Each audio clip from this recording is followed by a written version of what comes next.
संत कबीर दास जी अपने दोहे में लिखते हैं, 84 लाख योनि में फिरी फिरी जीर अबीर, अब की बारी मनुष्य जन्म में हरि बजले। अर्थात जीव आत्मा पहले ही 84 लाख अलग अलग जन्म रूपों में भटक चुका है और अब इस बार मनुष्य शरीर में मिलते ही भगवान की भक्ति करके इस जन्म सागर को पार करना है। पुराने ग्रंथों और संतों की वाणी से भी पता चलता है कि ये एक संकल्पना गहरी है, यानी एक पुरानी बंजर जमीन के अंधेरों में ऊपर उठता एक हाथ। ये तस्वीर हमें यह सोचने पर मजबूर करती है कि हिंदू धर्म के मुताबिक आत्मा कितनी अद्भुत यात्रा तय करती है। एक आधुनिक रिपोर्ट के मुताबिक प्राचीन शास्त्रों के अनुसार आत्मा एक चक्र जैसे जन्म मृत्यु से होकर 84 लाख योनियों के माध्यम से पुनर्जन्म लेती है। यही राज आज हम इस वीडियो के माध्यम से आप समझाएंगे। एक गहन और रोमांचक ज्ञान की यात्रा जिसमें हमें पात्र मिला है कि हम खुद मनुष्य शरीर में हैं। 84 लाख योनियां, शास्त्रों का वर्णन। शास्त्रों में योनि का मूल अर्थ है जन्म के माध्यम या जीव के रूप, यानी शरीर जिसमें आत्मा जन्म लेती है। 84 लाख योनियों का संकल्प इसे बताता है कि आत्मा ने अनेक रूप धारण किए बिना इस अंतिम मनुष्य शरीर को नहीं पाया। विष्णु पुराण, स्कंद पुराण आदि महापुराण में स्पष्ट रूप से उल्लेख है कि विष्णु भगवान से कहा गया कि विश्व में 8 प्रमुख वर्ग के कुल 84 लाख जंतु योनियों का सृजन हो।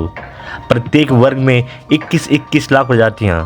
इन योनियों को ब्रॉडली आम जिंदगी के हिसाब से बांटा गया है। शास्त्रों के अनुसार मेन योनियों 8 प्रकार की होती हैं: जलचर, स्थवर, कृमपतंग, पक्षी, पशु, मनुष्य, नरक, असुर, प्रेत और देवता इत्यादि। विविध ग्रंथों के अनुसार इन योनियों की संख्या लगभग इस प्रकार है। जलचर योनि यानी जल जीव जैसे मत्स्य आदि, लगभग 9 लाख प्रजातियां। स्थवर योनि वृक्ष, पौध आदि, लगभग 20 लाख प्रजातियां। कृम पतंग योनि यानी कीड़े मकोड़े आदि, लगभग 11 लाख प्रजातियां। पक्षी योनि लगभग 10 लाख प्रजातियां। पशु योनि 4 पैर वाले जानवर, लगभग 30 लाख प्रजातियां। मनुष्य योनि केवल 1 प्रजाति।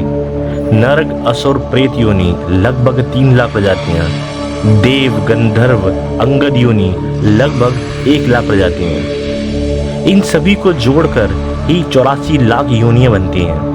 गरुड़ पुराण जैसे धर्मशास्त्रों में भी विशेष रूप से बताया गया है कि आत्मा सत्ता अनुसार इन 84 लाख योनियों में घूमती है और इसे यात्रा के बाद ही मनुष्य शरीर मिलता है। यानी एक जन्म मृत्यु के चक्र के दौरान आत्मा सर्वश्रेष्ठ रूप मनुष्य होने के बहुमूल्य अवसर पा लेती है, क्योंकि मनुष्य शरीर ही मोक्ष द्वार है। आखिरकार समझ आता है कि मनुष्य शरीर को बहुमूल्य इसीलिए कहा गया है कि यही अंतिम मोक्ष प्राप्त करने का द्वार है। जैसा कि सनातन दृष्टिकोण के अनुसार मनुष्य शरीर नहीं तो सर्वसिद्ध लक्ष्य पाना संभव नहीं। इसीलिए ये बहुत महत्वपूर्ण है कि हम अपने इस जन्म का सदुपयोग करी गई है। वहीं आज के दिन तक जल जीवन यानी मरीन बायोलॉजी के अनुसार वैज्ञानिकों ने लगभग 2 लाख जलचर प्रजातियां पहचानी हैं, लेकिन सागर और महासागर की गहराइयों में अभी भी अनेक अनजान प्रजातियां छुपी हुई हैं। सेंसस ऑफ मरीन लाइफ के मुताबिक कुल संख्या 20 से 25 लाख तक हो सकती हैं। यानी शास्त्रीय ज्ञान और आधुनिक विज्ञान के अनुमान एक आश्चर्यजनक समानता दिखाते हैं। दूसरी ओर है स्थवर योनि यानी वृक्ष और पौधे। शास्त्र के अनुसार वृक्ष और पौधों की 20 लाख योनियां बताई गई हैं। वनस्पति विज्ञान यानी बॉटनी के अनुसार पृथ्वी पर लगभग 3,90,000 पौधों की प्रजातियां दस्तावेज में हैं। अगर हम फंगाई, अलगी और सूक्ष्म पौधों को भी शामिल करें तो ये संख्या 20 लाख से अधिक प्रजातियों तक पहुंचती है। यानी ये भी शास्त्रीय ज्ञान से काफी निकट है। आगे चलते हैं कृम और पतंग योनि की तरफ। शास्त्रों में कीड़े मकोड़े और छोटे जीवनों की संख्या लगभग 11 लाख बताई गई है। यानी आज के कीट शास्त्र एंटोमोलॉजी के अनुसार केवल इंसेक्ट ही 10 से 12 लाख तक वर्णित किए गए हैं। और वैज्ञानिक अनुमान लगाते हैं कि ये संख्या 30 लाख से ज़्यादा हो सकती है। मतलब यहाँ भी शास्त्र और विज्ञान चमत्कारिक रूप से मिलते हैं। ऐसे ही पशु और मनुष्य योनि में एक जबरदस्त समानता मिलती है, लेकिन दूसरी तरफ वहीं नरक, असुर, प्रेत, देव और गंधर्व, इन सूक्ष्म और अलौकिक योनियों को विज्ञान अभी स्पष्ट रूप से स्वीकार नहीं करता। लेकिन मनोविज्ञान यानी नियर डेथ एक्सपीरियंसेस और ऊर्जा अनुसंधान में कुछ ऐसे प्रमाण मिलने लगे हैं जो शास्त्रीय ज्ञान की अनुगूंज को दर्शाते हैं। तो सोचो, हजारों साल पहले जब माइक्रोस्कोप, टेलीस्कोप और डीएनए रिसर्च का नाम भी नहीं था, तब हमारे शास्त्रों ने पृथ्वी पर जीव जंतुओं की लगभग वही संख्या बता दी थी जो आज के वैज्ञानिक अपने रिसर्च के माध्यम से समझ पा रहे हैं। क्या ये केवल एक योग्य संयोग है, या फिर प्राचीन ऋषियों के पास ऐसा दिव्य ज्ञान था जो आज भी हमारे लिए एक रहस्य बना हुआ है?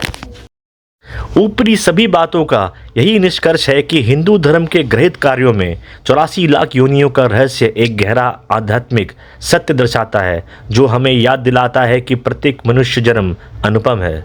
ये संकल्प हमें प्रेरित करती है कि हम अपने इस जन्म की कीमत समझें, काम करें और भगवान की ओर अग्रसर होकर मोक्ष का मूल सूक्ष्म ज्ञान प्राप्त करें। यदि आपको हमारा ये वीडियो अच्छा लगा तो कृपया लाइक और सब्सक्राइब करें, और हाँ, कमेंट सेक्शन में अवश्य लिखें कि आप क्या चाहते हैं, आगे हमारा बदलाव क्या होना चाहिए, और साथ ही साथ किस विशेष टॉपिक पे आप चाहते हैं हम अपना अगला वीडियो बनाएं। धन्यवाद। ओम नमः शिवाय।